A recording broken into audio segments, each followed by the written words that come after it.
Sementara itu, sempat mengalami kelangkaan, vaksinasi meningitis saat ini sudah kembali dilakukan untuk para jemaah umroh Sumatera Selatan.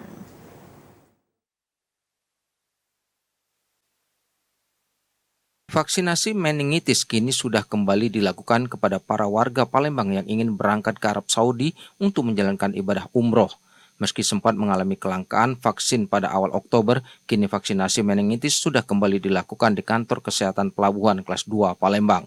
Menurut Kepala Kantor Pelabuhan Kelas 2 Palembang, Emilia Rosa, sampai saat ini sudah mencapai 900 warga yang sudah dilayani dan stok vaksin meningitis dinyatakan aman hingga saat ini. Sampai dengan 7 Oktober sejak dilakukan relokasi dari Dinas Kota Palembang, itu dan kami juga mendapatkan pasokan vaksin dari pusat, itu sekitar 900 yang sudah kami layani sampai dengan kemarin. Nah, hari ini insya Allah nanti akan bertambah sekitar 200-an. Stok vaksin per hari ini itu kemarin kami mendapatkan relokasi dari Dinas Kota itu sekitar 1.953 dan mendapatkan pasokan dari pusat sekitar 6.000 dosis. Jadi ada sekitar 7.000. Warga Palembang yang mengikuti vaksinasi meningitis merasa bersyukur karena dapat mengikuti vaksinasi meningitis sebagai syarat keberangkatan ibadah umroh.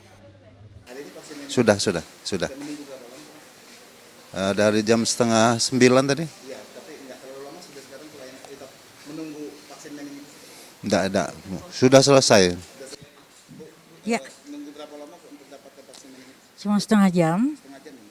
Kalau jadwalnya keberangkatan kapan? 25 November. 2 November ya? Ya, Memang sudah dapat pemberitahuan bahwa vaksin meningitis sudah ada, Bu? sudah. Kemarin sempat menunggu lama atau tidak? Enggak. Enggak ya, Bu? Nah, jadi dapat pemberitahuan dari siapa untuk melakukan vaksinasi? Dari pihak travel. Terus?